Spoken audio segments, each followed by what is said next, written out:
Bismillah ar-Rahman ar-Rahim. Alhamdulillah. Wahda wa salatu wa salamu ala man la nabiyya ba'da. Amma ba'd. Assalamu alaikum wa rahmatullahi wa barakatuh. Respected brothers and sisters, welcome to episode 89, I believe, with my dear beloved friend, co-host Maulana Abbas Sahib to my right, and our respectable beloved guest. We have, alhamdulillah, all the way from London. For those who are unaware, mashallah, he's an international speaker, thinker, debater, and intellectual activist for Islam and the Muslim affairs, mashallah. He has a lot of credentials next to his name. May Allah subhanahu wa ta'ala first of all bless him for coming and blessing us with his presence, and may Allah subhanahu wa ta'ala accept this episode of ours today, inshallah, make it beneficial for all our listeners and for those who will listen in the near future. So without further ado, I know we're running a bit slightly late. There was food on the menu, mashallah, and certain people were delayed, no names mentioned. But let's... Certain people were delayed or certain people delayed? Well, I think we'll leave it out to the viewers. Yeah, so mashallah, how are you, brother Abdullah? How was the journey? Alhamdulillah. Great to be out of London for a bit, what we call as Londoners civilization. Now in the wilderness, known as the Midlands. No, Jazakallah khair. Barakallahu feek for the invitation. Great to come up here to you guys. See what life's like. So I think what we'll do is there's a lot of points to discuss, inshallah, on today's discussion. But I think what we'll do is we'll just do a quick recap. Mashallah, about 8-9 days ago, I believe, you had a debate in Manchester University. 1 month ago. Oh, was it 1 month? It was uploaded. It was okay. Yeah, so about a month ago, mashallah, you had, I think his name is Rafi Bloom. He's obviously an advocate, and I think he's the head of Northwest, the Jewish, the Friends of Israel. So in relation to that, let's just kick off the start of the program, inshallah. We're going to talk about Zionism and the autopsy. That's the main discussion, inshallah. Alongside, hopefully, we'll discuss Syria as well and the current situation. In relation to that, there was, and we don't have the clip to play because obviously it's you've got the YouTube standards, guidelines, and then we have the Sautul Haq standards, guidelines. Fortunately, it doesn't meet our standards, so we're not going to play that clip. But just for the viewers, inshallah, there was a lot of commotion, there was a lot of physical contact taking place at the hands of the Zionists during your debate. There was obviously the Palestinians as well, the pro-Palestinians, trying to shut down the whole debate as well. What was your thoughts on this, especially in relation to how the Zionists or the sympathizers, the supporters, were actually getting physical with the pro-Palestinian supporters, and whilst they were kicking them out? What was your thoughts on that? Okay, so the debate was one that I was approached by Rafi Bloom. He wanted to debate the topic, is anti-Zionism, anti-Semitism. And I speculate he was going off the back of a debate that had recently in Toronto with Mehdi Hassan versus Douglas Murray and a few others on the same topic. So I thought he felt like maybe he could reinforce that debate and bring it to the UK. So he messaged me, emailed me, said, would you like to debate this topic? So I don't really turn down a debate challenge. So like, okay, fine, let's bring it. Send location, as they say. And he found a location that I didn't expect him to have the leverage to secure. The University of Manchester. Now, look, I've held debates or even organized events and debates at universities before, but usually you do so, you get like a student society or club. They have privileges, so they organize an event and it gets cleared via the university administration, via the student union, and it goes ahead. But this guy got the university administration itself to host the debate, which was quite shocking. Like, that's a lot of leverage to actually get the university to host this event. So that was one thing. Okay, so university hosted this event, and there was a local left-wing Palestinian pro-Palestine organization, not Palestinian organization, but a pro-Palestine. It's a left-wing organization generally. And I've got an exact name of it. So they were affronted by the fact that the university was giving a platform to a Zionist when there's an ongoing genocide against the Palestinians on the topic. So they wanted to disrupt the event and they came into the hall. They had some demonstrations outside. There was actually many of their members or others. There were actually many Jews who were pro-Palestinian rights. They came, and there's some footage you can find online where some Zionists are calling them traitors, like basically traitors to their race, basically for believing that Palestinians are humans too. Anyway, so okay, these pro-Palestinian demonstrators, they go into the hall, but they come in like as just attendees, and the debate administration, the administration of the university organize the event. They give instructions. Then the first person to speak is Rafi Bloom, and as he starts to speak, they begin to disrupt it. They start shouting and calling him out and calling out the university, saying shame on the university. And then that was quieting down, and then he would restart his speech again, and then they would again stand up and say and condemn him and condemn the university for giving him a platform.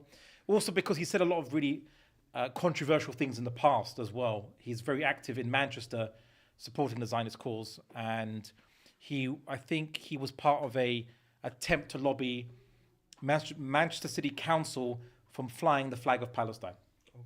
So he has that kind of controversy with him. So that this disruption was happening, and then eventually all the kind of pro-Palestinian demonstrators from this left-wing organization group, some of them were students at the university, they all got up and they started to say, from the river to the sea, Palestine should be free, and they were chanting, and the university security couldn't escort all of them out. So it was at that point that, now I was on the stage, and I couldn't see what was going on because there was a lot of commotion. But then there were some independent journalists in the audience, and they got their cameras out. A lot of people had their cameras out, and they recorded things which were quite shocking. So this was meant to be a debate where the Zionists are arguing ostensibly that, Zionism is about peace. Zionism is not peaceful. Why don't we have free speech and free discussion? So they came in, and they basically, many of these Zionists rose up from their seats, and they went to harass these pro-Palestinian demonstrators, and they actually got physically violent against these demonstrators, and people captured it on their phones. Right? And then I got permission for them to upload the footage, and I put it at the beginning of my debate video so everyone can see what the pro-Palestinian demonstrators did, which was they didn't get violent, they were just chanting. And what the Zionists were doing, they were actually throttling people, they were kicking people, they shoved a sister. I couldn't see this until after the event. I didn't see this, but this commotion was happening, and I could see the Zionists were coming to. I could see them with some kind of shouting between the two. So I actually got up from the stage, and I went down in and kind of in between the two, basically. And hopefully I wanted the event to continue because the debate's been organized. Let's have it. And some of the pro-Palestinian demonstrators were telling me that we shouldn't be given a platform to Rafi Bloom. And I said, you don't understand. Rafi Bloom, he got the university to organize this event, and they actually platformed me. So really, it's actually the Zionists, along with this university that they were able to secure, were platforming me, not the other way around. I wasn't platforming them, right? So like, look, let the debate go ahead. I'm going to say a bunch of things about Zionism and expose it. So just let me do in essence, the job I came here to do. So that's what happened. That was that initial disruption, and then the debate, continued. The police came, but the pro-Palestine demonstrators from this left-wing group, they just walked out peacefully. No one kicked them out generally. And then Zionists went back. But the Zionists who got physically violent, no one touched them, no one arrested them. The university staff didn't chuck them out, even though they're on camera physically assaulting people. People were walking out, and they were grabbing them from behind and basically were in a throat hold. You can see it in the video. It's quite clear. There was one Zionist who appeared to be saying to a bunch of girls, you bunch of prostitutes, or like, get out of the way, leave here, prostitutes. And he was making, the throat cutting sign towards them. You can see it on the video. No charges, no prosecution of that. That's apparently acceptable behavior, right? But the pro-Palestinian demonstrators, who they just were chanting, they weren't physically violent or attacking anyone. You can see it on the video.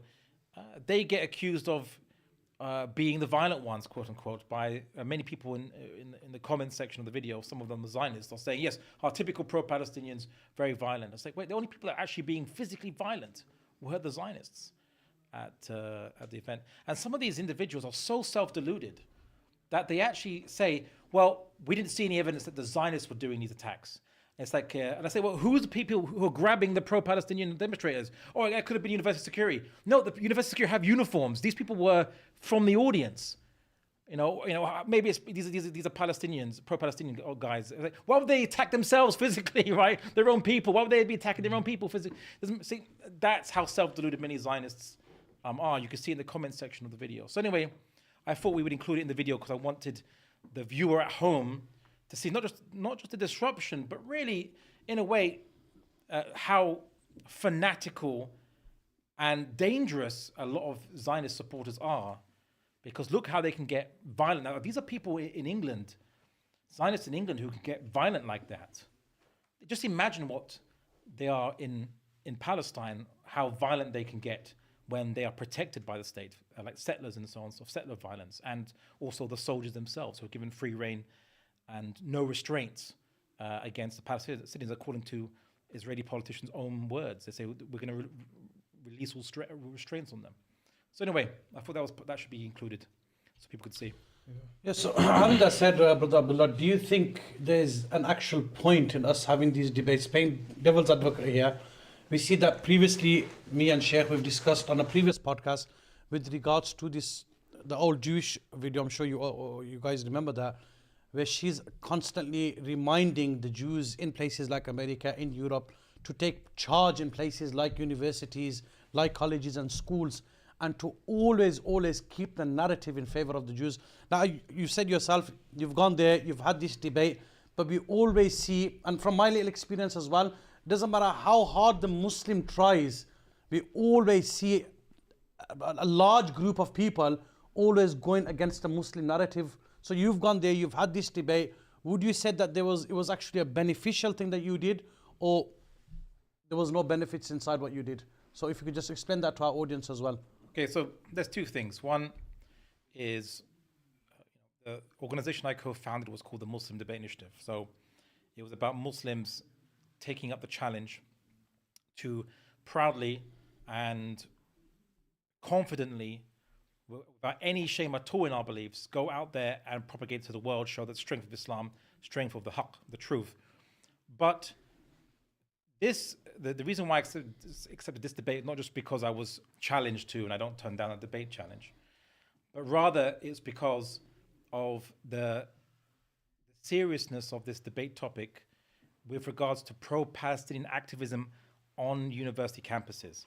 Many university demonstrations by students in having sit-ins, having encampments for Palestine have been shut down, sometimes brutally in America, because the university administration has been told that these pro-Palestine encampments are anti-Semitic, that criticizing Zionism is anti-Semitic, and so in essence racist.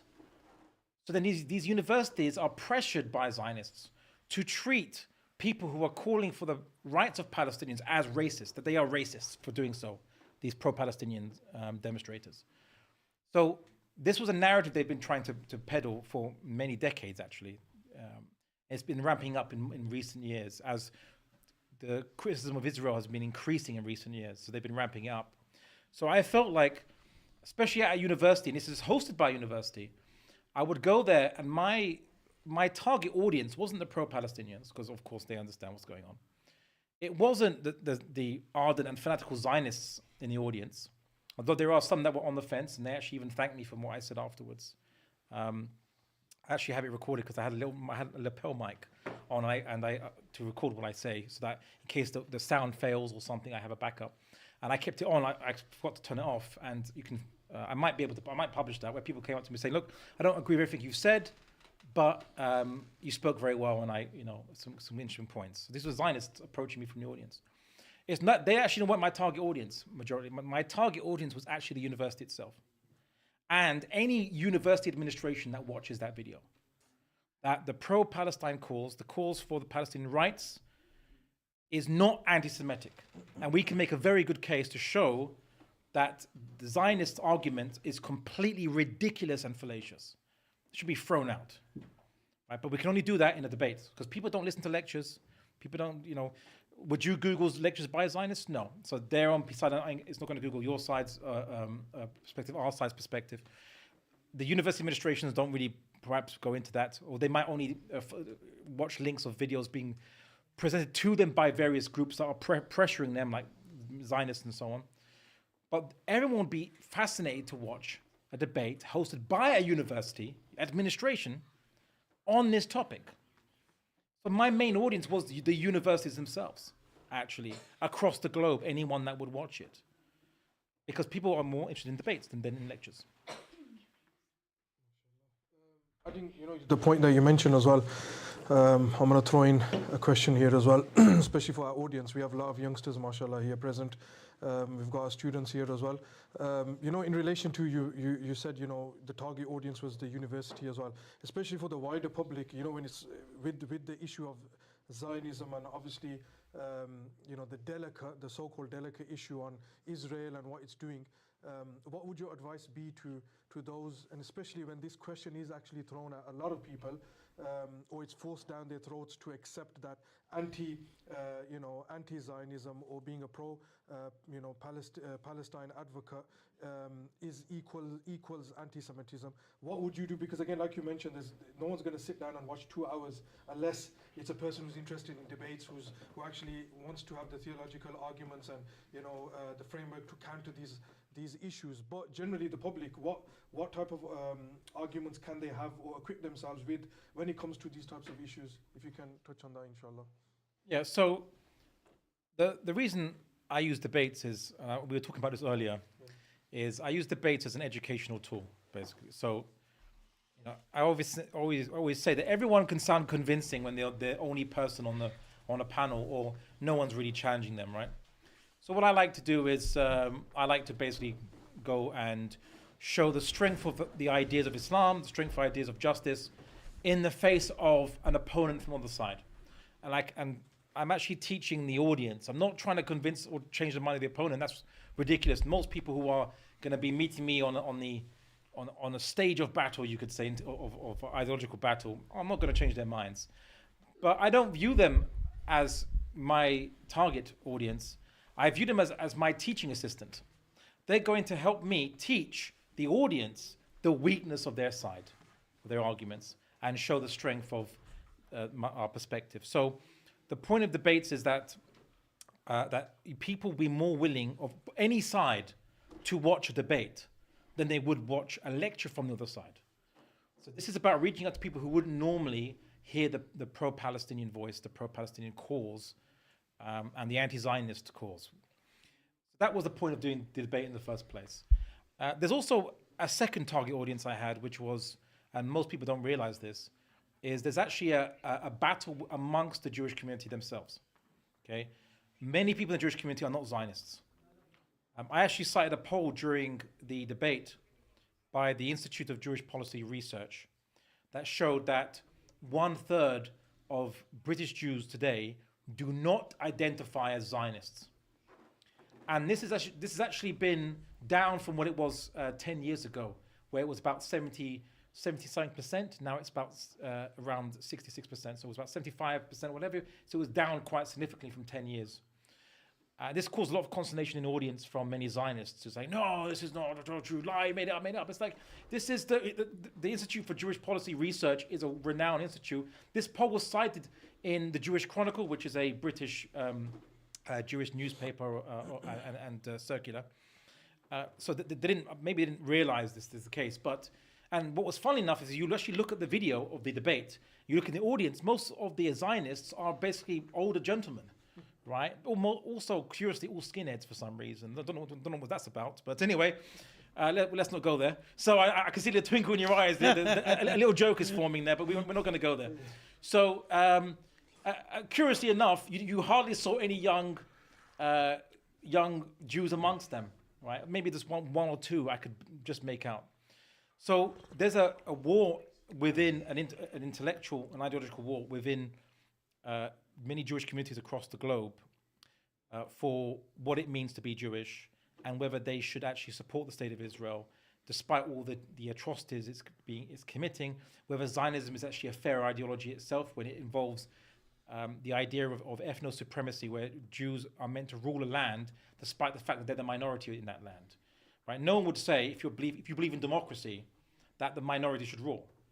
But what Zionism is arguing is that the minority, because of their race or religion or something in between, they should rule a land despite being the minority. So many Jews realize this is a problem. This doesn't make sense. This is against the justice that I was taught to believe in, or what have you. So they are also my target audience. And so I addressed some of my arguments in a sense where I said, look, it's not Jewish to oppress. And what I meant by that is that it should not be part of the intrinsic Jewish identity to accept oppression. And many Jews would actually, would certainly, they believe that, and they are opposing Zionism because of that. So in a sense, I wanted to reach out to those people. It wasn't a comment on Judaism itself, because there are many aspects of Judaism which obviously in Islam we don't agree with, and would be considered to be unjust. For example, in Islam, we have the rules of warfare in Islam is that you don't target non-combatants, you don't target children, you don't target women.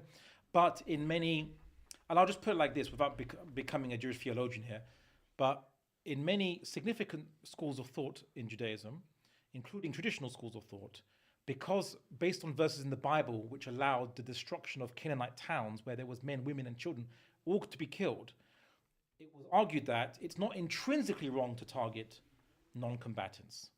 Right? It's not intrinsically wrong, right? Because the Bible, the Jewish Bible says that God commands it, right? So in Islam, we disagree with that. We in Islam, God does not command us to target non-combatants in a warfare at all. So that's where we disagree. So I wasn't making a comment on Judaism itself, because there are things in Judaism that we disagree with, of course, as Muslims. So there's obviously a difference of opinion. Well, it's more than opinion, we'd say difference of creed.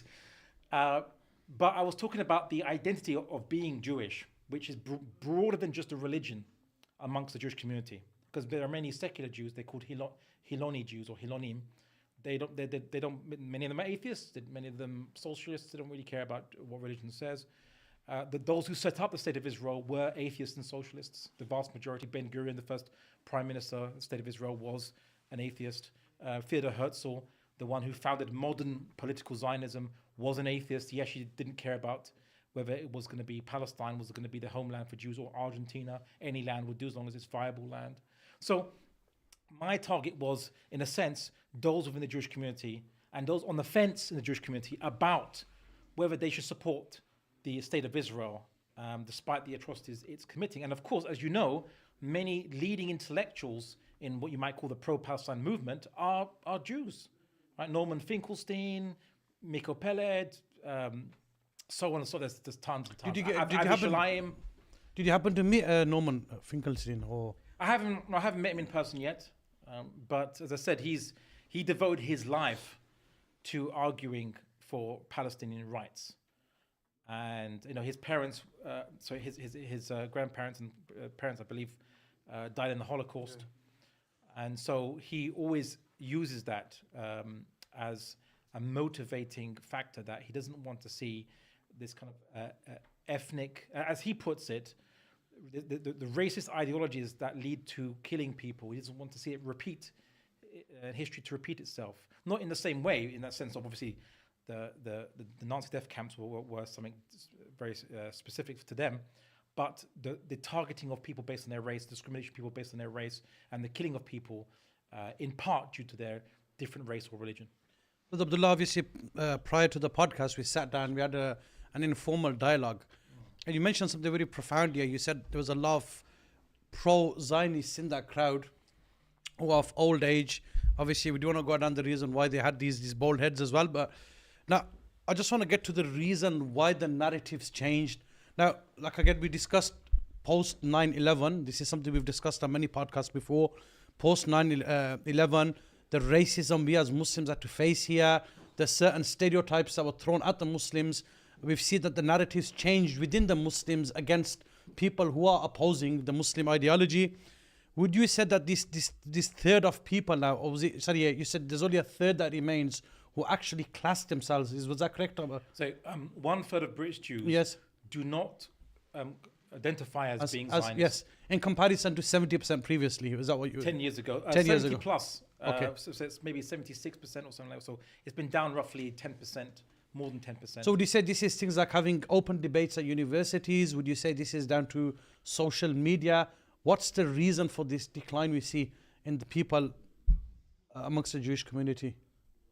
Well, this is basically, I mean, because the facts are just getting out there over time, more and more people across the globe, not just in the Jewish community, but across the globe, are seeing the malicious brutality enacted by Israeli settlers in the West Bank, by the Israeli regime under the Likud, which are an ideological descendant of the Irgun, which was a terrorist organization in the time of the British Mandate, which is before the British left Palestine during the occupation.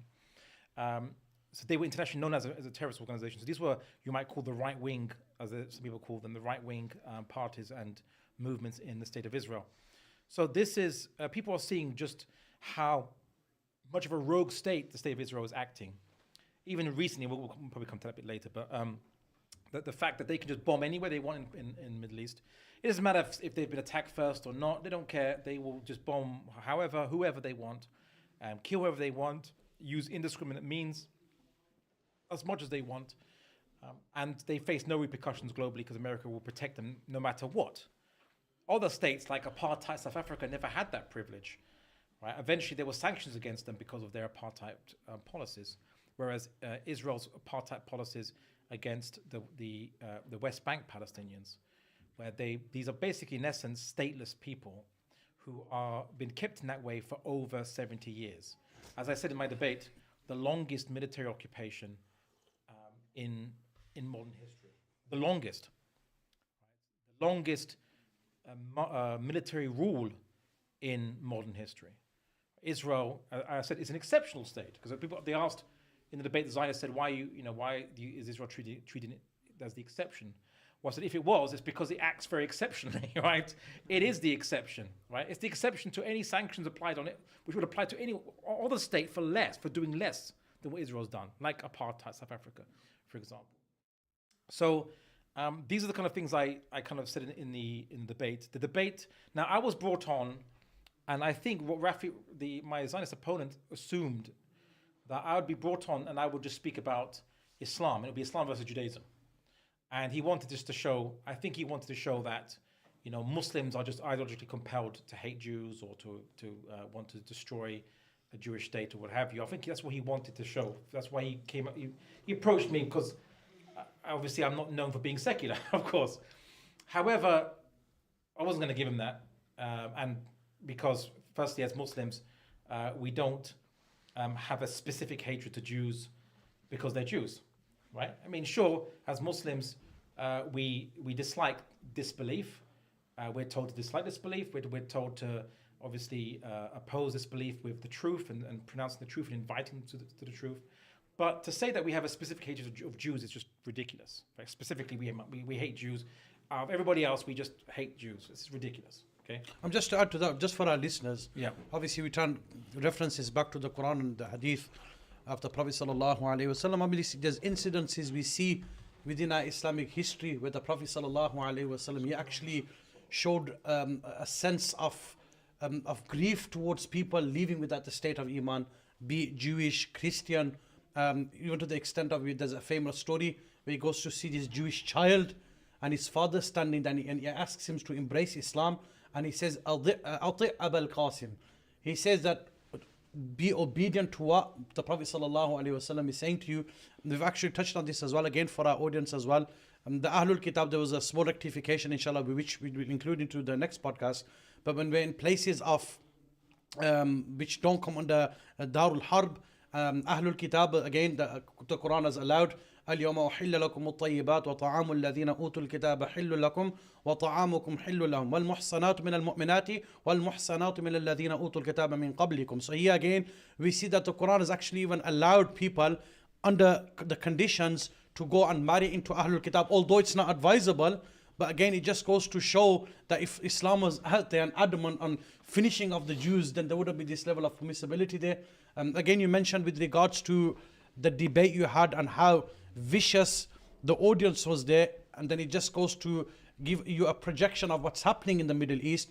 It brought me to the verses of the Quran where Allah subhanahu wa ta'ala talks about in jihad how women, men, people in the places of worship cannot be attacked. وَقَاتِلُوا فِي سَبِيلِ اللَّهِ الَّذِينَ يُقَاتِلُونَكُمْ وَلَا تَعْتَدُوا إِنَّ اللَّهَ لَا يُحِبُّ الْمُعْتَدِينَ. Again, Allah subhanahu wa ta'ala doesn't like this level of transgression. And when we look at the exegesis of these verses, what the fuqaha, the ulama have said with regards just to to translate, said, fight those who fight against you, but do not transgress the وَلَا bounds. تَعْتَدُوا. So do not transgress.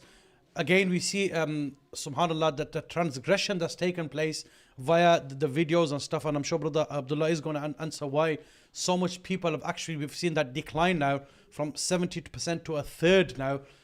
I mean, my take on this is because of the sheer amount of videos that have come out with regards to what's happening there, and the sense of pride that these so-called moral army has with regards to what they've been doing in the Middle East. So, sorry, just to cut you off there. Yeah. We do try and give a little a reference to the Quran and Hadith in this podcast, inshallah. I mean, as I said, Rafi Bloom thought he would turn this debate into one that would expose, quote-unquote, Islam or Muslims as just being religiously motivated to hate Jews or kill Jews or attack Jews or whatever. So obviously that's not the Islamic position, and I wasn't going to give him a debate on religion, because this debate is not actually about religion. And I brought an argument, which is what the Quran actually urges, which is do not dispute the people of the book unless you witness them committing injustice. So what is injustice for people of the book? Is it that they are not following the Quran and Sunnah? Well, of course they're not following the Quran and Sunnah. They're Jews and Christians. They're not going to follow Islamic sources. So what does it mean then? What is the Quran telling us? It's when they are not being consistent on their own principles, right? When they are making an exception for something when they shouldn't be. So in this case, I said, I'm going to come with an argument very simply that anyone, regardless of your religion, could accept, which is they say that Zionists argue that Jews have a right to self-determination, right? I say, okay, then Palestinians have a right to self-determination too. And self-determination simply means, and it's within the nationalist framework, but I said, I'm not a nationalist, but I'm going to humor this to show you be consistent. According to nationalism, which is now the international framework of how states are meant to be organized, a state represents a nation. Okay, well, international law, whatever you want to call that, accepts that there'll be people of different nations or ethnic groups within the same country. Yeah. So, for example, Pakistan has people who are Punjabis, people who are Pathans, and so on. Right. Now, what it says is that the state, if there's a majority of one ethnic group and there's a democracy, what have you, then that ethnic group, they are represented by that democracy. But the minorities should have rights and should not be persecuted. But they can only be represented as much as they can. But they shouldn't be given a privilege. Right. It's about equality, one man, one vote. So if there's a majority of one ethnic group, and you decide which language are we going to speak in Pakistan, Urdu or Pashtun? Well, the majority of people are Urdu speakers, so we'll just have to defer it to those who speak Urdu because that's the majority. That's how you're going to organize it, because we're meant to be equal. If there's the majority of Pashtun tomorrow, then then the language will need to change.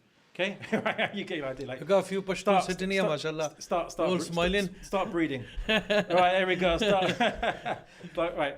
So my point is this: that okay. In Palestine, who was the majority since at least 1947, 1948, there always has been, the majority of people has always been Palestinians, non-Jewish Palestinians, right? Either Christians, Muslims, what have you, but non-Jewish Palestinians. So according to the law of self-determination, the Palestinians should be ruling the land, or at least no one has to get kicked out. But if you have a democracy, and everyone's represented, then the state will be called Palestine because they're the majority, right? And the Arabic is the official language because they're the majority. That's how you do it in every other state, okay? But because Zionists, they say, no, we want a state where it's a Jewish state, okay? They can't accept that. And therefore, everything they've done afterwards is because they won't be consistent with the principle of self-determination that they themselves use to say, we deserve a state of our own because of the right of self-determination, right? So that was, in essence, my whole argument was be consistent, right? Do you believe in equality? Rafi didn't say no to it. I said, all right, then Palestinians are the majority. They get the land of Palestine. I mean, no one needs to leave, but it should be called Palestine with a Palestinian flag and so on. If you're going to be consistent, but you're not, because you want a privilege. You're a minority group, but if you say, well, we're the minority, but it doesn't matter, we get to rule, then that's what we call racial privilege. At least with the principle of self-determination, it's just about numbers. Everyone's equal, so just add it up. Okay? But with them, what they're arguing is, no, we are a special minority. We have a special attachment to the land. That's what he was arguing. So we get special privileges. We rule. And they have to be out, not be citizens, not be this and what have you, apartheid, kick them out, that kind of stuff. And that's what I was exposed into the world, was that they are not consistent with these principles, and that's how they are being unjust. And that's what caused them to commit all the other injustices that they have done. They want the land, but they don't want the Palestinians on that land. So they're going to kick them out, or they're going to contain them in like Indian reservations, in America, but not give them equal citizenship. At least the Indian or Native Americans in America, some prefer to be called Indians, by the way, at least they have US citizenship, right? So yeah, they have these reservations and they're meant to be their own sovereignty, but they also have US citizenship and they can vote, right? The Palestinians don't have that. Yeah. So what Israel's trying to do is trying to say we want to keep the land, but we don't want to give those Palestinians their equal rights and citizenship, because then the majority of the population of Israel is going to be Palestinians, and then they're going to just vote and they're going to become the majority party and they're going to change the constitution and they're going to make it Palestine, and they don't want that, right? And fundamentally, deep down, Zionism is the ideology that says you can't trust non-Jews with looking after Jews. That's its fundamental premise from Theodor Herzl, who was the founder of political Zionism 100 plus years ago, is you can't trust non-Jews to look after Jews, so Jews should look after Jews. And that means that if you go to a land where the majority of people are not Jewish, what you're going to do, if you want that land, you're going to have to be nasty to them. You have to do some very nasty things. And there are many Zionists who say, you know what, yes, we did do that. Like the historian Benny Morris, which I actually cited during the debate, he wrote books on the ethnic cleansing of Palestine, how the Arabs were kicked out. The fascinating thing is, he's very objective about it. Like, these things happened, and he shows the sources and everything. But he actually says, when you hear an interview, maybe I'm misquoting him here, but so I won't quote him exactly, but he says, it should have happened quick and sharp. Like, all of them should have been kicked out, and therefore today we would not have a problem. They've all been kicked out. We could all lament over the past injustice, but at least today there would be peace because there'd be no Palestinians in Palestine, right? He said it should have been all done and complete. It should have been completed. So he's honest as a Zionist. And he just views that, well, maybe Zionism is a necessary evil, because the greater evil is that Jews are under the control of Zion, or under control. They're in lands where the majority are Goyim, are non-Jews. And in the past, that has not worked out so well for Jews in many Western European countries. That's what Zionists say. I say, look, maybe that's your European experience. Yeah, although America, there's no pogroms in America, right? Or Canada. When was the last Jewish pogrom, anti-Jewish pogrom in England, Canada, America? I can't remember any in the last couple of centuries. But anyway, let's forget that fact. No, because of Germany, because of Russia, because of Poland, because of these countries, we need to go find a place of our own. That's the Zionist narrative.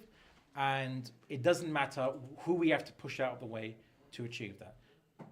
And that is the problem of Zionism, is that we were oppressed, they say, so we have to do a bit of oppression of our own to be protected from oppression. Let's forget that in the Muslim world, Jews were treated were treated with respect, appropriate for anyone who has a different religion, who's living in a majority state, that they had their own laws, their own customs. They were not made to be excluded from certain jobs or positions or anything like this. They lived an autonomous community life. They had their own internal community life. No one got involved in saying, what is your beliefs? We think this is extremist. You can't believe this. You have to change your curriculum. No one got involved. They had their own religious life. So this kind of peace and security that Jews enjoyed in the Muslim world is very different to what many Jews experienced in Central Europe and what have you. But Zionism generalizes. Right? And that's the problem. And many Jews today are told by Zionists, you must support the state of Israel. You must defend it no matter what, because if Israel looks bad, it will lose support. If it loses support in the West, it gets sanctioned. Then eventually there will be like what happened in South Africa, where everyone was all the black South Africans were given equal rights, and then it no longer became a white dominated, white ruled state. It became a state for all South Africans, but the majority are black South Africans, and we would lose our Jewish state, and therefore we'd have nowhere to run to if there's not a Holocaust in Europe or what have you, right? That's what they're told. They said that, okay, maybe Israel's doing bad things, but we need to have a Jewish state as a place to go to or run to. I was actually asked that question during the debate, like, what do you say about this? And I say, look, it doesn't justify doing oppression to others because you've been oppressed. So I've actually spent a lot of my time researching internal Jewish discussion and dialogue and arguments amongst Jewish communities in different countries to understand the arguments, to understand the Zionist arguments, to understand the mindset, the mentality, the madhahib, the different schools of thought amongst them, so I could actually target those Jews who basically who are disgusted at what the state of Israel is doing, want to do what's right, but they've been told a bunch of lies. And many of them have actually been told a bunch of lies about what the Palestinians want. They say, oh, if the Palestinians get their way, they'll kill all Jews, they'll massacre all Jews, and so on. Like, no, that's not. No one's ever said Jews should leave that land, because Muslims were the ones who actually let Jews come into that land, not just in the time of Umar, Caliph Umar, but also in the time of Sultan Abdul Hamid, the Caliph Sultan Abdul Hamid II, who let Jews come and settle in the Muslim world when they were fleeing persecution in Russia, for example. We actually let them come in. It was like that was only, about 30, 40 years before the British took it over. Took over that land. And then obviously Zionism was given support by the British Empire. So Muslims were actually given asylum to Jews in the modern times, letting them come into the Muslim world. Because we have no problem with Jews coming in, seeking refuge under the banner of Islam, protecting everyone, as what happened in the Middle East. They tend to forget this, that Muslims don't, well, if we want to kill all Jews, why are we the ones giving them asylum and refuge from those who are actually trying to kill them? Various European powers. So anyway, I wanted to remind that. So I said my target audience, I didn't come to argue, as you could say,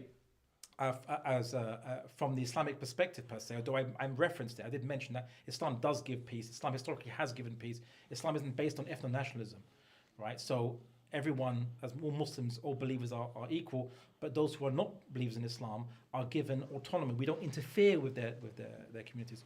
So I did mention that point, but that wasn't the main argument. My argument is Zionism is fundamentally unjust, and therefore it is not anti-Semitic to criticize Zionism. But he was arguing that Zionism was part of Judaism, and that led to almost like a religious debate, but on interpretation of Jewish scriptures, basically, which is... MashaAllah, very in-depth. You mentioned about the key point about fundamentally Zionism being built upon dhulm, which in English obviously is injustice or oppression. And obviously that takes on to the next point as well, especially for our viewers. Alhamdulillah, there's a lot of beautiful points you mentioned for the viewers to learn and pick up and expand on later on, inshallah, when they do have these discussions with the other parties, or especially the pro-Zionist individuals. But at the same time, now obviously we're talking about unjust and zulm, oppression. Naturally, when you have oppression, and even if you look at the debate that you had, where we mentioned in the beginning, there was a lot of people who were the pro-Palestine, advocates who were being kicked out from the university after shouting and trying to shut the whole debate down. Naturally, the response of a human being is that if somebody attacks you or somebody tries to harm you, you have to try and reflex and defend yourself in that situation. Now obviously here, when we're talking about Zionism being fundamentally founded upon and spewing, and especially after that debate, you can understand and realize that there's a lot of violence taking place. So in regards to this, for our viewers as well, that over the years, obviously for more than 75 years, you've had these liberation movements. How do the Muslim community tackle the issue of defending the Palestinian resistance, for example, and how did this resistance start? Generally, the Zionists push this agenda, saying that it's motivated or driven by a terrorist ideology. And the Quran, like I remember we were discussing this over the past year, where you had, for example, in Gaza now, they were showing clips of scenes of uncovering material related to the terrorists, and in there they've actually placed a Quran as well. And I feel that was very hypocritical to actually, subliminally push in the minds of the people that it's the Quran that's obviously pushing these guys towards committing this the so-called terrorist acts that is defined by them, obviously. So how would we tackle this issue in regards to defending? Because just to let the audience know as well, is that you obviously were invited on the Piers Morgan, his show, The Uncensored, and obviously this question was posed, and we had many of the guests, Muslim guests, and we spoke about this off screen as well, where let's be frank, they were very pathetic in their answers. They couldn't defend Palestinian resistance, and they couldn't actually give a good backing to Palestinians who have gone through all forms of injustices that you could ever imagine. So how would we tackle this issue, inshallah? Okay, so there's a number of points there. First, the Zionists know that Israel's looking bad, their ideology is looking bad, and that if someone attacks you, everyone asks the question, why is that person attacking you? Usually they ask, what did you do to that person to make them attack you? In the playground, I remember when I was young, yes, I saw a kid getting hit, and like on the sly, and then the kid who hit that other kid would run next to the teacher. How you can't get me? But the other kid got so angry being hit that he didn't care the teacher was there, and he went up and he hit the other kid back. And the teacher, who's sharp, just understood, what did you do to that other kid that despite me being here, that kid still hit you in front of me? And what does the kid say? The kid can't say, oh, yeah, you got me, sir, because I hit him. No, the kid will say, I don't know, the kid just hates me, right? And that's basically the Zionist argument, right? But their argument is that Muslims are religiously compelled to hate Jews. That's their argument. And that's the narrative they're pushing in the West, right? And they're pushing it, and they're making alliances, and there's many connections with far-right movements and groups, like the English Defence League, nationalist in UK. You've seen their demonstrations, English flags, and then some Israeli flag randomly there. So that's a foreign country's flag. What's that got to do with England? Yeah, you see, you're English nationalists. Look, if you're going to be English nationalists, be English nationalists. England first, or Britain first, not Israel first. Yeah, I actually once put that to the what's his name, the guy who was head of the UKIP before, Nigel Farage. Yeah. So I actually told him, like, if you're basically going to be nationalist, yeah, be consistent. At least that would make more sense. Put Britain first, not Israel first. Anyway, so this is the narrative they're pushing because they want to make you so focused to think that what motivates people to be angry against Zionism just because Islam is making them so. That, well, the only reaction to that is to kill these people because they're just fanatics. You can't reason with a fanatic. That's the Zionist narrative, okay? Whereas the reality is it's injustice, right? That people are upset with Zionists because of the injustice that Zionism has committed, that the state of Israel has committed, or that has been done in the name of Zionism. And this is where this battle lies. But there's a great irony here, right? And I pointed out in the debate, Rafi Bloom, it seemed like he was trying to say that Islam is what makes Muslims basically hate Jews. Muslims want to impose their religion on us. He didn't say that, but I got the impression.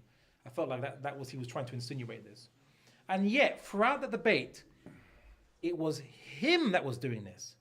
He said, we deserve Palestine. He didn't say Palestine, but he deserved that land because in Judaism, in my religion, we have a connection to it.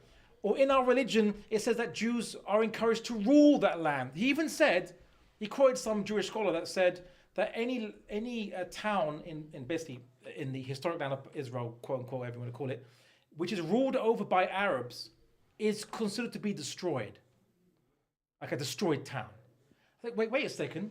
Are you saying then that any place that Arabs should be kicked out from everywhere? Because any town they rule over in Palestine is considered to be destroyed in your religion, unless it's you rule over it. So you're saying to me that you should have that land because your religion says so, and that people who don't follow your religion, don't believe in your religion, have to move out of the way because your religion says so. Isn't it then you're imposing your religion on other people? I often say with Zionists, accusations are confessions. Everything they accuse other people of is actually what they are doing and mentioned this believing. on several occasions as well. Accusations are, Accusations, yeah. Sorry. So, I said in the debate, you're basically saying that we want it, so we get it. We want the land, so we get it. Even if the Palestinians are natives there. Actually, one thing I didn't mention was, because he kept saying that Jews are native to the land of Palestine. I was like, well, wait a second.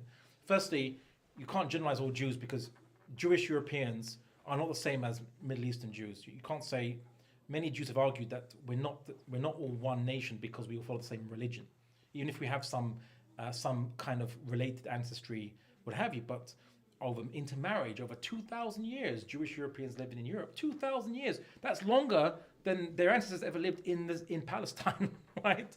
For about 1,000, let's say 1,200 years. And yet they spent so if you go back in their history, if you go back, some of their ancestors were there for 1,200 years, max. Okay, but the remaining part of their ancestors were outside that land for 2,000 years. So who are they more native to? Europe. Okay? And also, no one ever talks about the elephant in the room, which is, and I mentioned this in a previous debate with another Zionist. I said, but according to the Bible, you're invaders of that land. You invaded it from the Canaanites. You're not natives of that land. You invaded it once, and now you just want to reinvade it again. You liked it so much, you want to reinvade it again, right? Doesn't make you native, doesn't give you entitlement. Even if I grant you that you are somehow the ancient Israelites, which are not. The Italians, they aren't the Romans, right? The Greeks, they aren't the ancient Greeks, even if they have some ancestry. It would be ridiculous. So anyway, I mentioned all these points just to show to the audience that basically everything he's talking about, even his so-called historical rights, is complete hogwash. And at the same time, while he was saying that Jews across the world should have a right to quote-unquote return, despite 2,000 years or what have you, and they have as much European ancestry due to intermarriage as they do anything connection to the Middle East. But in the same breath, it seemed like he was saying, and he did say, that Palestinian refugees who left 50, 60, 70 years ago should not have the right of return. 70 years ago, that's it, they're disconnected now. Oh, but someone 2,000 years ago, right, who's intermarried into Europeans and is as much European as they are Middle Eastern, they have the right to return, right?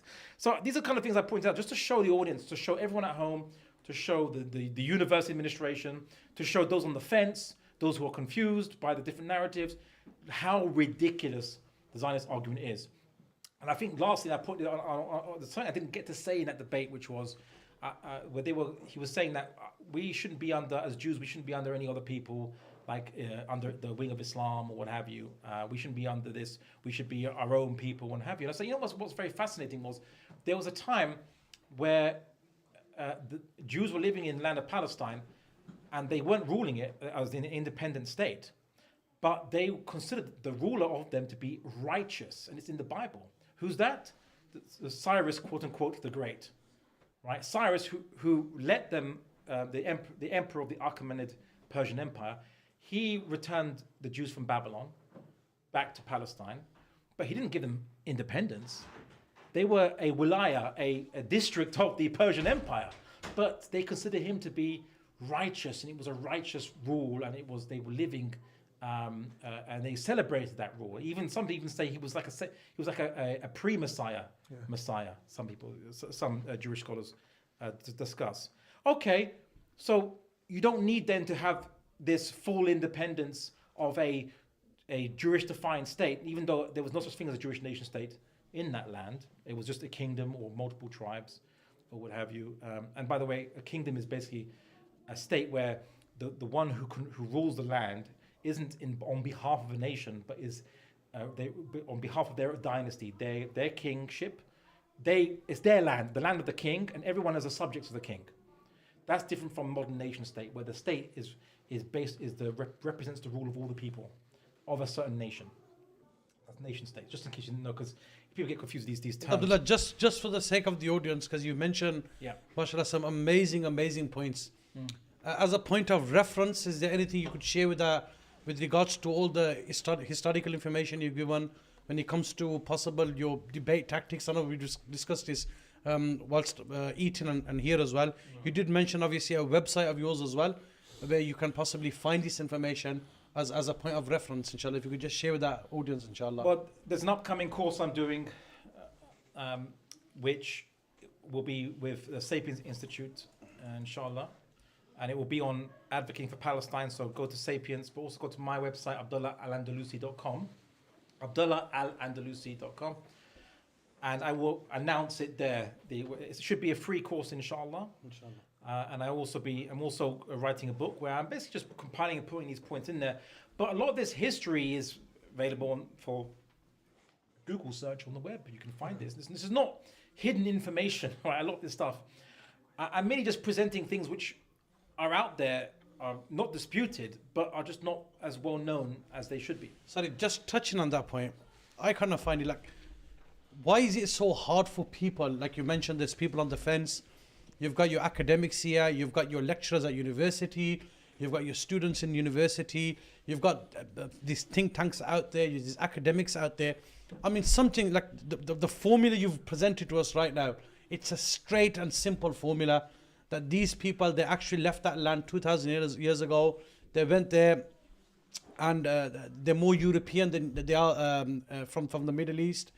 It's been diluted. The Palestinians, and you've mentioned that in a very nice and simple, I'd call it equation, and you've made it very simple for our audience. Why is it so hard for people to understand this concept? I mean, I find it mind-blowing as to how deluded people are in the 21st century with so much access to, like you said, Google, websites like yourself, listeners like yourself. Many people have been there. They've been proactive with regards to the whole Palestinian cause. I mean, it's black and white, one would say. But at the same time, we're finding people with so-called academia, they're finding it hard to digest such facts. What's the reason behind this?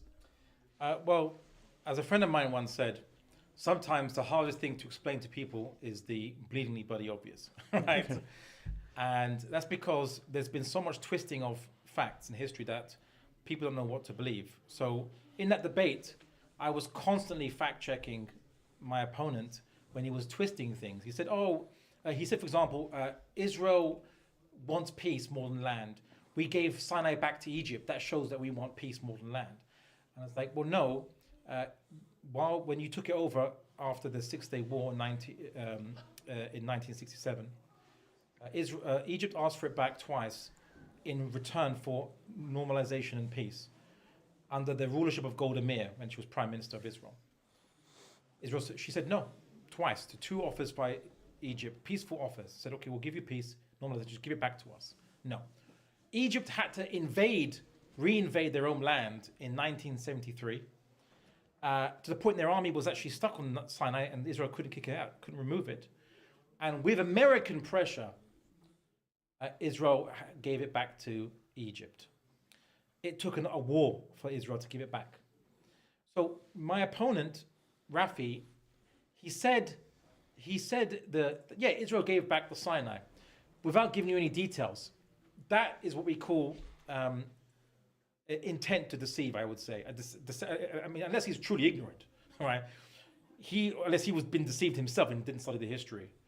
But that is I think is an attempt to deceive by selective quoting of facts. And that's what Zionists do. They deceive by quoting selectively the facts, not the whole picture, which gives you a very different picture. But that's one thing.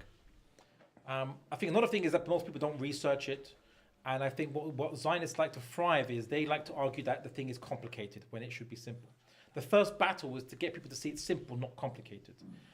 So if Zionists could just make you confused, they've already won. Right? So my role in that debate was to make what is seemingly complicated actually very simple for everyone to see. But there was something else you asked me, and I realized I didn't give you a proper answer to it, which is what should Muslims do, I think. Now look, there should be a two-prong approach, 2 prongs. The first prong is in the West. The apartheid system of South Africa was only changed once the West changed its policy on South Africa due to public opinion. There was a Soweto uprising against the South African apartheid regime, it was brutally put down. But what was different from other times that these uprisings were put down was there were TV cameras present, and they published these images to the world of the apartheid white nationalist regime putting down brutally black South Africans who just wanted equality for themselves. That changed public opinion. Also, the Cold War came to an end because South Africa was previously, positioning itself as a bulwark against communism, and because Nelson Mandela was a socialist or communist. But because of those things changed, the West policy changed, and they implemented sanctions against South Africa, and then South Africa couldn't deal with the sanctions and international pressure, and it caved. Once its Western support was cut, the umbilical cord was cut. Israel only exists as an ethno-nationalist state because of the umbilical cord that connects it to America. And America, the state, will only support it as long as public opinion allows it in some way, to some degree. If public opinion sharply goes against it, then the government, just like it had to pull out of Vietnam, even though it militarily was succeeding in Vietnam, the Tet Offensive by the Vietnamese was a failure. The North Vietnamese, the Tet Offensive campaign they did to dislodge the Americans, it failed abysmally. But American public opinion changed. We will never win. It's pointless. Just like in Afghanistan, just leave. You timed them out, basically. That's what the Vietnamese did. That's what the Afghans did. So, public opinion is everything. So, me doing this debate is part of the Western prong that we should all participate in, and it doesn't have to go along a religious line because not everyone's Muslim. Make arguments that everyone can agree because it's clear cut what it is from any kind of common basis you want to pick, any basis. Zionists are not consistent, full stop. But there's a second prong, and this prong is something I've also been working towards for many, many years. I think it's the most important prong of them all, and that is that Muslims are the ones who should solve our own problems, right? The Prophet Muhammad sallallahu alaihi wasallam gave us a vehicle for the solving of our problems, the taking charge of our life's affairs, according to Kalam Allah, the word of Allah subhanahu wa ta'ala, which is Muslims should be unified and the word of God should be the highest amongst them. And there's a word for this, it's called Khilafah.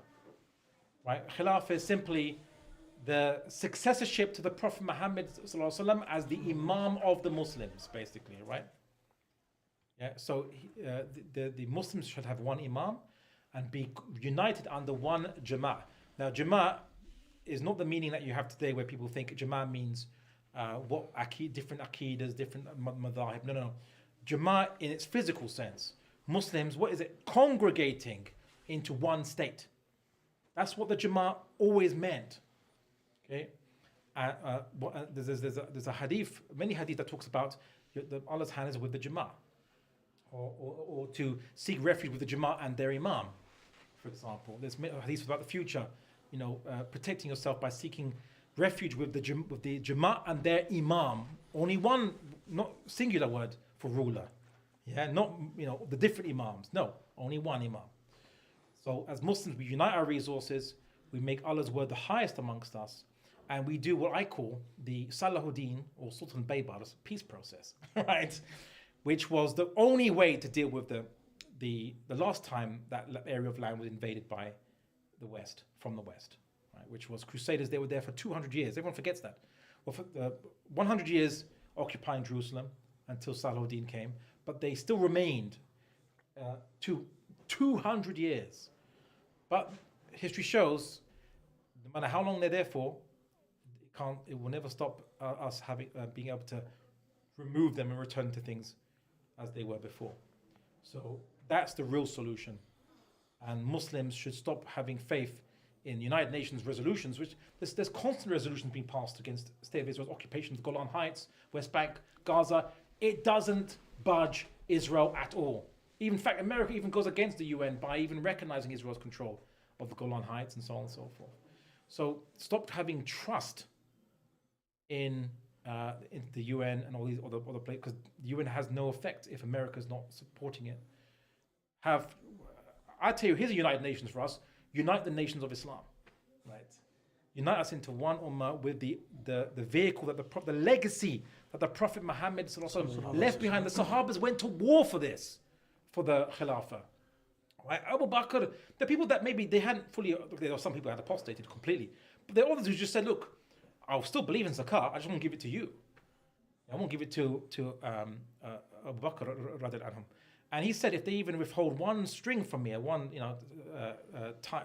string for the camel, or rope for the camel, I will fight them for it. Because the Muslims must have one imam, we must be united into one political jama'ah, even if we have the ikhtilaf. All the classical scholars, some of these classical scholars that we look up to, even took mutual takfirs, not necessarily of each other, but of each other's aqidas, but yet they still politically united, right? Famous Ahmad bin Hanbal, obviously under Mu'tazilite caliphs, but still prays behind them, still urges people to obey them, even though they follow an aqidah which he considered to be kufr, right? But because there was an excuse, maybe they don't know, maybe it's obscure, blah, blah, blah. But the unity of the political unity of the Muslims is absolute. And if we don't have it, the Prophet Muhammad warned us that the people, the kuffar, will fight us like guests at dinner table, each taking parts or helping each other to parts of ourselves. This is actually a hadith more related to the abandonment of the jihad, which is the struggle to make Allah's word the highest. But that is part and parcel because the Khilafah is the vehicle for propagating Islam and for jihad, fighting just wars fi sabilillah. So this is the second prong, and that prong is something that we as Muslims need to deal with. We have to solve that, otherwise it just gets worse and worse and worse. How much more calamities must happen to us before we wake up and realize we need to re-establish Allah's hukum as we were commanded to. Yeah, mashallah, jazakallah for that. So again, for the viewers, especially the second point, I would say that that's the cherry on top, where as Muslims we need to obviously unite, especially in regards to the Khilafah, having the focus, revolve around that. What's interesting as well is, when we look at our ulama as well, going back not so long, you have like the likes of Shaykhul Hind, Maulana Mahmud Hassan, you have Shaykhul Islam, Maulana Hussain Ahmad Madani. During their period, they were, you were mentioning about the Khilafah and the importance where both of these individuals who are in the chain of, narration for us, alhamdulillah, our teachers going back, where they actually were incarcerated just for not giving a fatwa against the Ottoman Empire during that period, where, for example, Maulana Hussain Madani, he was in Medina along with his teacher, and obviously at the Sharif of Makkah. Well, he wasn't Sharif. he obviously did what he did, and then they were forced or they were compelled to try and sign their names to support the rebellion at the hands of Sharif Makkah, but they did not do that, and they ended up obviously being in prison for I think it was 2 years and 4 months or 3 years and 4 months.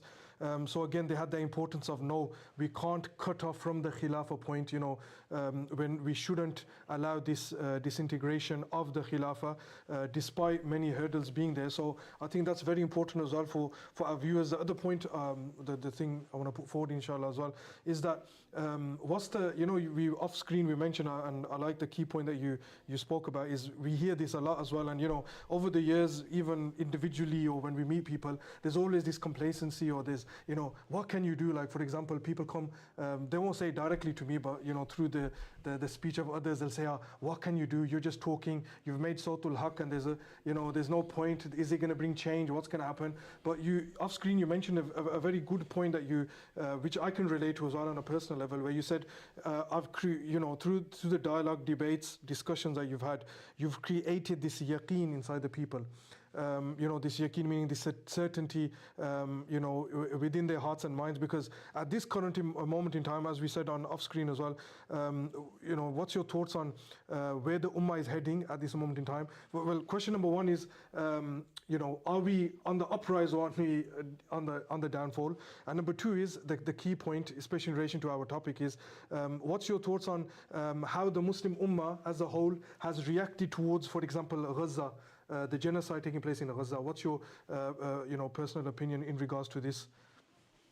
I think there's been an outpouring of spiritual fever and pain and angst and concern and the feeling of some pain of the Gazans and those in the West Bank and others, and now in Lebanon too, and now in Syria.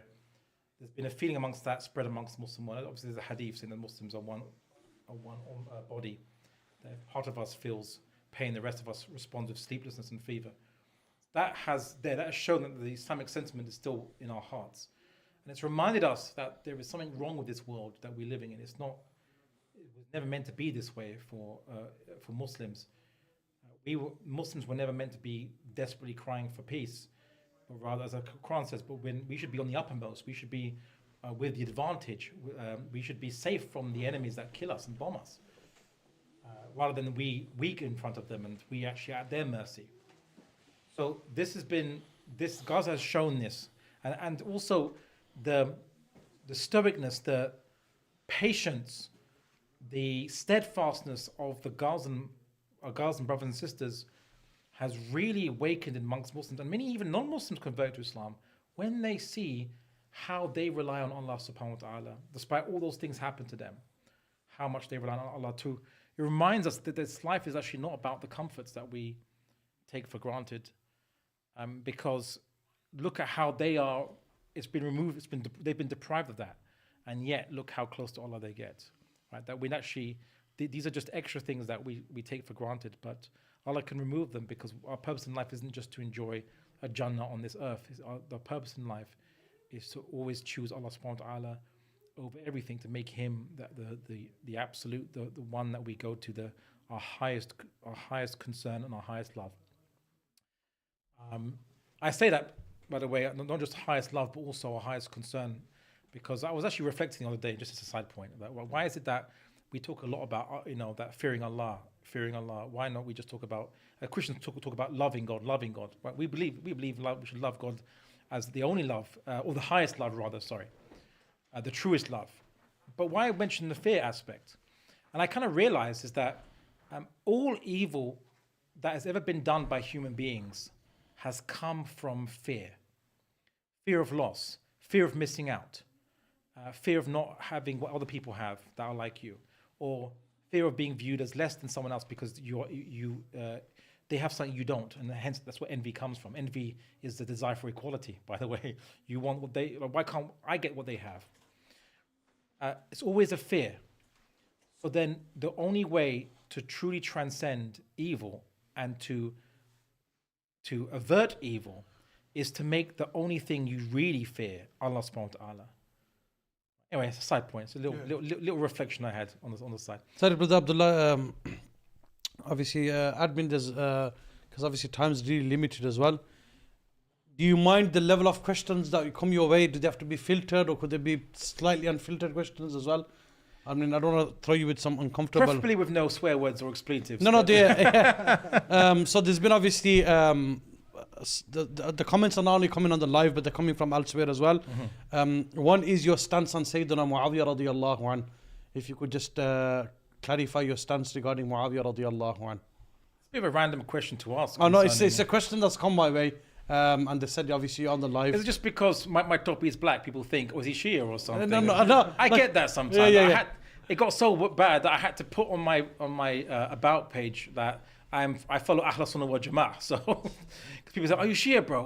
Why? Because your topi is black." Like, okay, well, look, his turban is black, and it's like, are you Shia too? Are you half Shia because you got the little thing? I'm fully black tan. Name's Abbas Ali as well, so yeah. Okay. Abbas Ali. Yeah. So Shia upon Shia. I mean, people hear that name actually. Especially the Shia community, they think I'm part of the Shia community. Alhamdulillah, Ahlus Sunnati wal Jama'ah. Even name my son Muawiyah Ali as well. So so if that was one question, sorry, I don't want to put you in a predicament here and make you feel uncomfortable. There's no predicament. Yeah. It's just random. Yeah, it's like, some random questions. Should we go through all the Sahabas' names? And which Yeah, so sorry, admin, if you could just, now moving on, obviously, time's limited here. There's obviously this whole Syrian issue that's taken place. Now, at the head of all this, Brother Abdullah, alhamdulillah, with Sheikh's questions, the few questions I put forward, at the head of what we're seeing now, I'm talking about over the past 12 months, one of the main faces and the main voices you and I have heard echoing on social media, coming from the so-called state of Israel, running what's happening inside the most so-called moral army of the world is none other than Benjamin Netanyahu.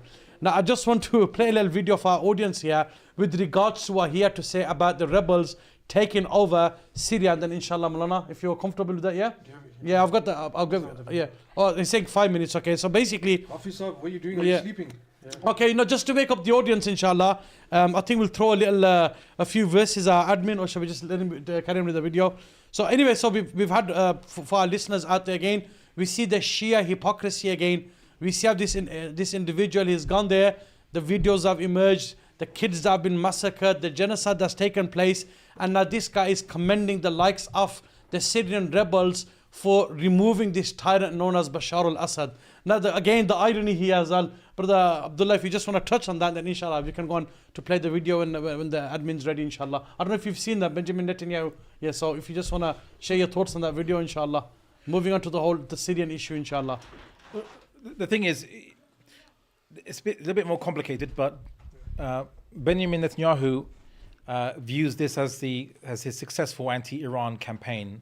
So he's brought it to pretty much a positive conclusion in his view, which is he's removed Iranian influence from Syria, or at least reduced it down to a point that it hasn't been like that for since before the Assad's or ever, like to its current level. Actually, to be fair, so he's actually viewed as a success that he's removed Iranian influence. But it doesn't mean he's a friend of the Syrians now, all right?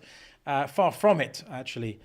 But he's just kind of trying to take some of the kudos of the Syrian revolution to say that, well, Israel did this, because people in the West obviously dislike Bashar al-Assad. Many Western governments obviously oppose Bashar al-Assad because of his connection with Iran and because of him supplying weapons to Hezbollah, or allowing Iranian weapons to supply Hezbollah, which itself was just a position that was held. But again, I'm simplifying something that's actually a bit more complex, because Bashar al-Assad has been very useful to the West and actually been very useful to Israel. But anyway, in terms of the Benjamin Netanyahu's his PR, this he views as a victory for his anti-Iran campaign, and that's what he's trying to portray for his own electorate as well as the Western world. Admin, I think the video's ready, inshallah. We'll just play this video. And then we've got this question's more, mashallah, more to do with what we're discussing right now. This is a historic day for the Middle East. The collapse of the Assad regime, the tyranny in Damascus, offers great opportunity, but also is fraught with significant dangers. This collapse is a direct result of our forceful action against Hezbollah and Iran, Assad's main supporters. It set off a chain reaction of all those who want to free themselves from this tyranny and its suppression. But it also means we have to take action against possible threats. One of them is the collapse of the Separation of Forces Agreement from 1974 between Israel and Syria. This agreement held for 50 years. Last night it collapsed. The Syrian army abandoned its positions. We gave the Israeli army the order to take over these positions to ensure that no hostile force embeds itself right next to the border of Israel. This is a temporary defensive position until a suitable arrangement is found. Equally, we send a hand of peace to all those beyond our border in Syria, to the Druze, to the Kurds, to the Christians, and to the Muslims who want to live in peace with Israel. We're going to follow events very carefully. If we can establish neighborly relations and a peaceful relations with the new forces emerging in Syria, that's our desire. But if we do not, we'll do whatever it takes to defend the state of Israel and the border of Israel. So there you have it, subhanAllah. Then you've got, obviously people are throwing this forward as well, saying that, look, Israel was the one that supported the rebels. They're the ones who, pushed this, and that's how they've come forward and they've taken over the whole of Syria. From one angle, obviously, like you mentioned, Israel will be happy because obviously Bashar al-Assad, you had the Golan Heights as well. You've got that issue where they've obviously taken over, and I think, as far as I remember, they've got their tanks in that location as well now. They've taken over that area for more than 50 years. They had a peace agreement or an accord with Syria. Now, obviously, you could see in his face as well, there's a slight little smirk when he's talking about the Muslims as well.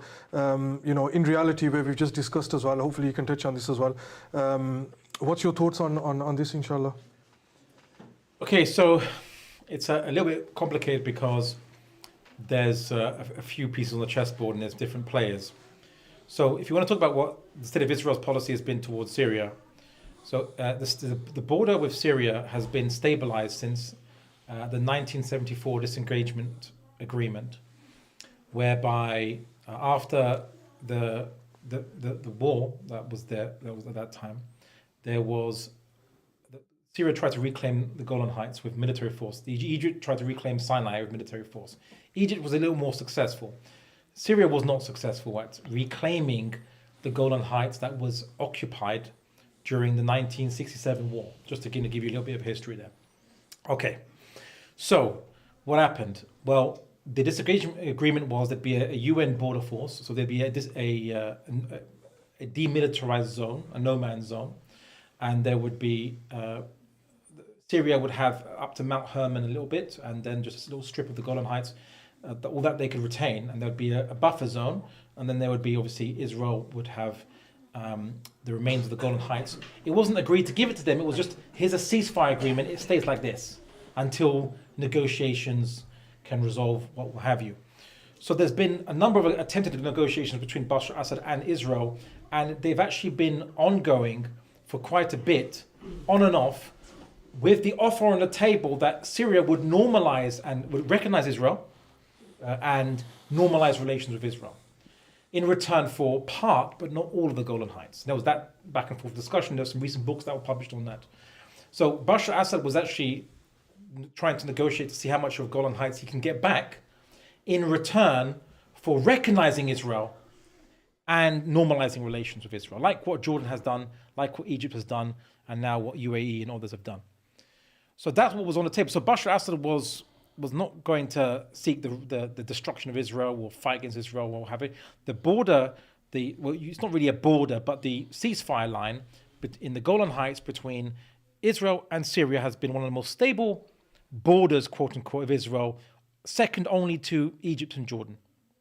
Right? But it's been completely stable, no firing, no attacking from Syria at all whatsoever. Now, it doesn't stop Israel from routinely bombing parts of Syria for many years, by the way, attacking Hezbollah convoys or the Iranian Revolutionary Guards or whatever they want in Syria, because technically speaking, there was a ceasefire, but there's still a state of war officially between Syria and Israel. But it's meant to be a ceasefire, though, right? But Israel doesn't care about ceasefires. We all know this, right?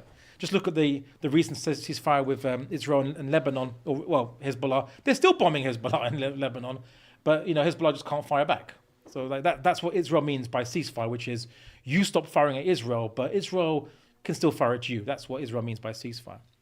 Anyway, now when the revolution was happening in Syria, 2011, 2012. Now you see, the thing is, Syria uses the supply route to the Hezbollah in Lebanon as a bargaining chip with the West.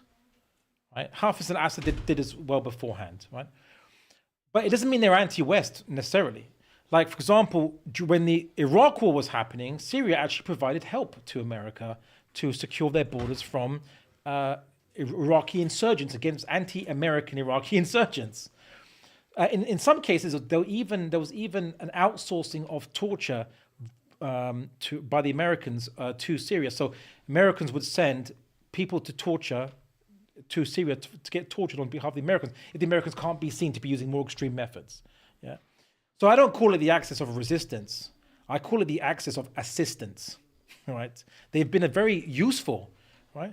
And again, everyone always forgets the Iran-Iraq war, where, as I was mentioning to you before this, America supplied weapons via Nicaraguan Contras via Israel to Iran. Israel was a conduit of weapons to Iran to fight and weaken Saddam Hussein. Because the West wanted a weakened Iran and a weakened Saddam Hussein. They gave weapons to Saddam, they gave weapons to Iran, but on the sly, so that they can both weaken each other. And that's the ultimate goal, you could say, of Western powers in the Middle East. They want us all weakened, fighting each other, and so they can achieve their geostrategic interests, because obviously the Middle East is a strategic location. Now, Israel, despite the fact that it was happy at weakening Assad, it wants Assad to stop supplying weapons to Hezbollah, to stop using that bargaining chip against Israel. But at the same time, Assad wants the Golan Heights back to some extent, and wants relief from some sanctions. And what was missed was that it was reported in a Saudi newspaper from military sources that Bashar al-Assad actually sought help from Israel when the rebellion started to restart again, you could say. And Israel said the same response as usually does, which is only if you agree to stop supplying weapons to Hezbollah.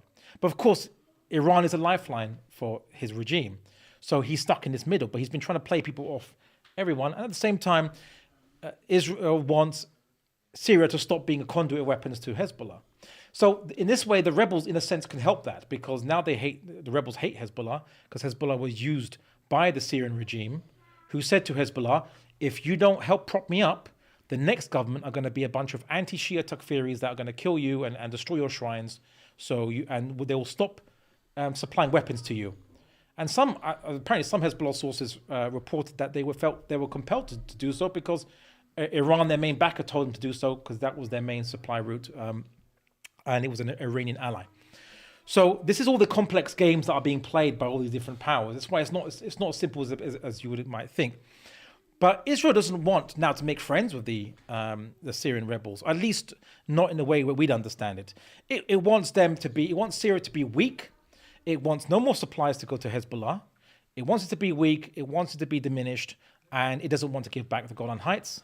And now that the rebels have succeeded against Bashar al-Assad and the Syrian army retreated from the area of the disengagement line in the Golan, they just took the opportunity now to take more territory. And this is answering a very typical Zionist argument. The Zionists say, if Israel dropped its weapons tomorrow, we'd be wiped out. But if whichever, Hezbollah, Hamas, whomever, Syria, whatever, if they dropped their weapons tomorrow, there'd be peace. Okay? No, you can see what happens in Syria, right? The Syrian army dropped their weapons, they ran off. What did Israel do? Did it want peace? Yeah, it wanted a piece of their land, right? And that's what happens. That's exactly what happens if you drop if a country drops its weapons in front of Israel. Israel just will annex its land and make excuses. We're just protecting this land and securing it. There was many times in the past where there was rebel factions. There was much more insecurity in Syria, and they never bothered to take over the buffer zone area, which is meant to have a UN disengagement force. Where have they gone, right? And go into Syria. They never could do that. Right? But now, when you could arguably say that Syria is actually a bit more stable now than it ever has been before, certainly during the height of 2012, where it was much more chaotic in Syria, right, both in the south and the north, now Iran makes an excuse and then begins to take over land, and it's bombing a whole number, each day over 100 air operations, bombing campaigns across Syria, bombing Syrian army depots. Now, it's using the excuse that we're just bombing chemical weapons depots. We don't want them falling to the hands of Islamist extremists or what have you. Now, everyone across the Western media is saying that the leader of the opposition, or the leader of the rebels, seems to be more moderate and pragmatic and not homicidal, genocidal, whatever you, right, or suicidal. Okay, it seems to be something that, but they're waiting to see. Israel just saying, well, these are Islamist rebels, we have to destroy chemical weapons, but it's bombing a whole bunch of Syrian army depots, which means now that the Syria that emerges from this revolution will be one that doesn't have a functioning army, because heavy weapons, it's not chemical weapons, they're bombing a whole bunch of weapons depots, hundreds of weapons depots, hundreds of air bases across Syria. So that means there'll just be a bunch of militia, irregular forces that just have, a few guns or what have you, maybe a mortar or two, but not real heavy weapons, tanks and so on, more the stuff that makes you an army, right? So now Syria is being critically weakened so that it will never become, arguably it was really weakened during this whole rebellion and revolution, what have you, and arguably it was weakened beforehand because the Syrian army has never been very good under the Assads. But now, whatever emerges will never be able to face Israel or even be taken seriously to get the Golan Heights back, even under negotiation, because there'll be a bunch of militias and nothing more than that. Like, just think of Afghanistan now. No one thinks about, the the Taliban have a tank divisions and artillery. No, they don't. Right? They just have, the Taliban Toyotas, as they're nicknamed in the Arab world. 4x4 trucks with guns stuck onto the back of it. Basically, it's not a real military force, right? And that's what they want to make for Syria. America is bombarding. Now, America's saying it's bombarding ISIS camps. It says 74 ISIS camps. I didn't know there was all these ISIS camps. Why hasn't America been bombing them before? What were you doing before? Did you just wake up yesterday and go, oh, there's ISIS here, let's bomb them? What's going on? Of course, now Turkey is bombing the groups that it wants to weaken, which is, of course, the Kurds in the north, what it calls the PKK affiliates. So basically, a whole bunch of powers are... look, we all agree that ISIS should be done away with, but we should be very apprehensive when these three foreign powers, although, I wouldn't say Turks are foreign, basically, but I'm just saying that from the perspective of Syria, the people are just trying to get a handle on things and work out a new government and stabilize their land, and yet you have these three outside armies bombing them from day one of their revolution. And Israel hasn't, I just realized something. Israel, one of its targets was bombing a customs house in Damascus and a military intelligence headquarters. There's no chemical weapons there. Why are you bombing them for? You're going to deprive the state of whatever military intelligence the Syrian regime had before. Customs is their export and imports. Why are you bombing that for?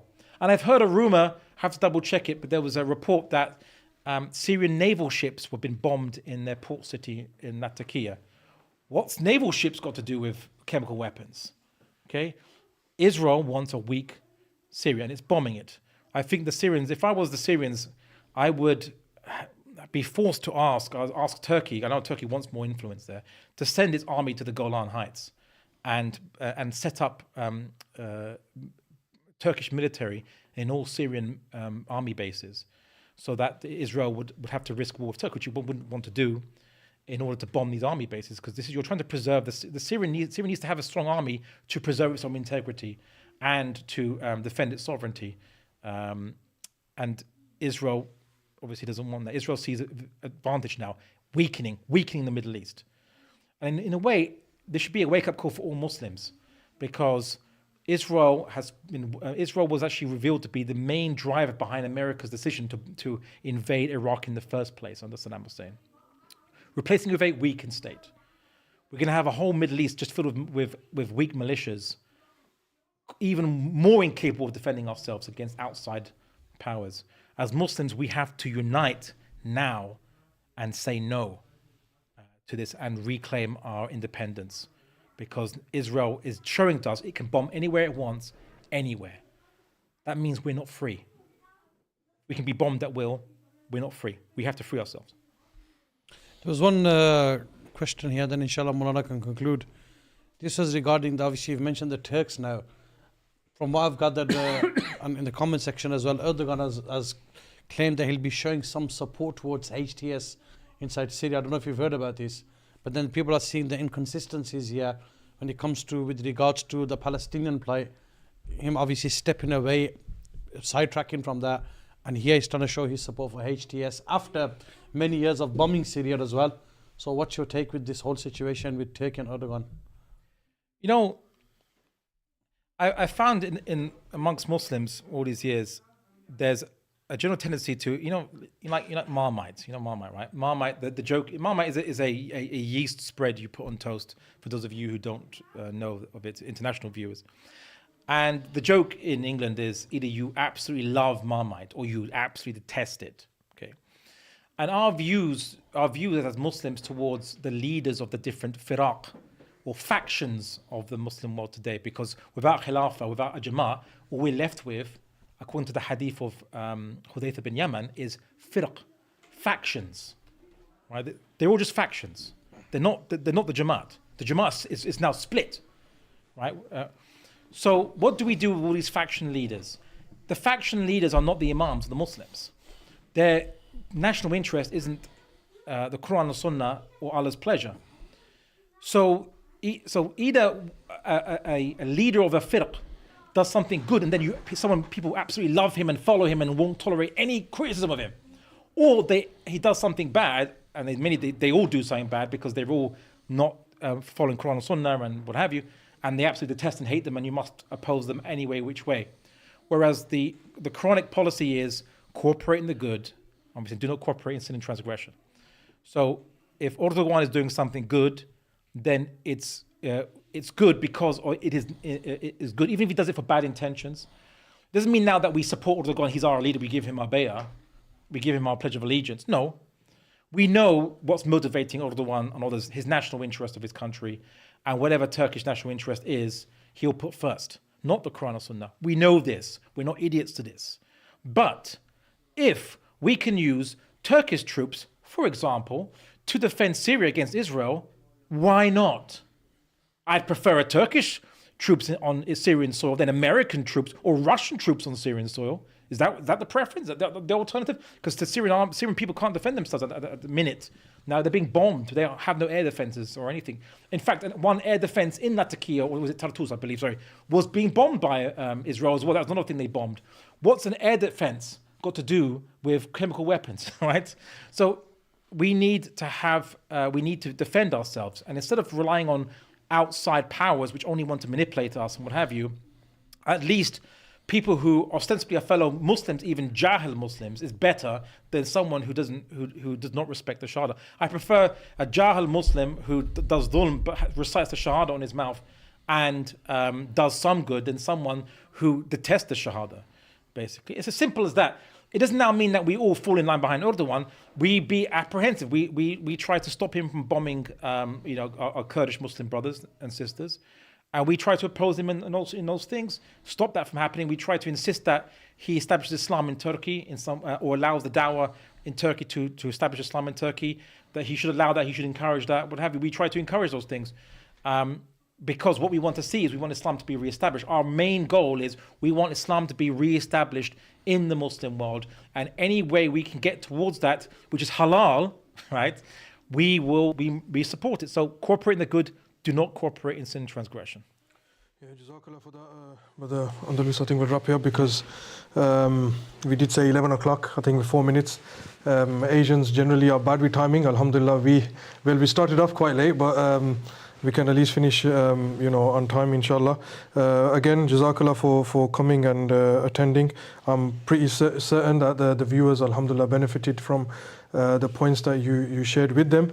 Inshallah, obviously for further information or to obviously listen to the debate that was being referenced again and again, our dear brother Abdullah, which he had with Rafa Bloom, you can obviously check up on his YouTube channel as well, and you can listen to the debate, inshallah.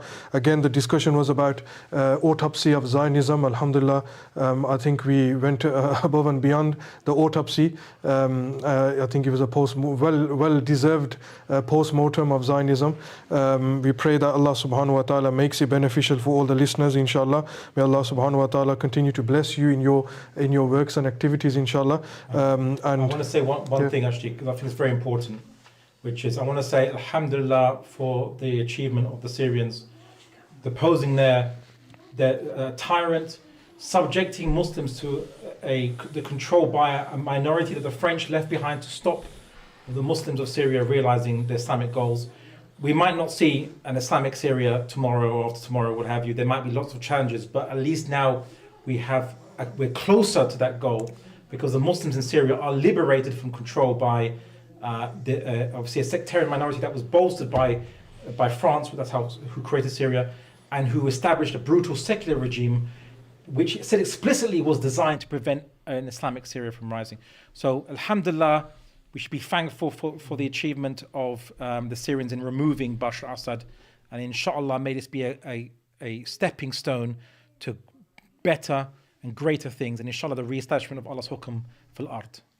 Ameen, inshallah. And there are videos coming out as well, subhanAllah, of the discussion about Al-Quds as well. Their focus is Al-Quds. We pray that obviously, inshallah, Allah enables that to take place during our lifetime, inshallah.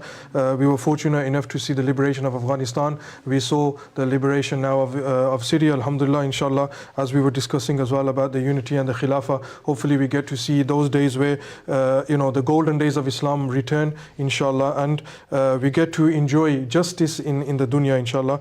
We'll wrap you up there. Inshallah, in the near next couple of weeks, we do have another special guest coming from live from Syria, inshallah. So do stay tuned in for that, and do like and share the content, subscribe if you haven't, and inshallah for the next episode we'll see you. Assalamu alaikum wa rahmatullahi wa barakatuh.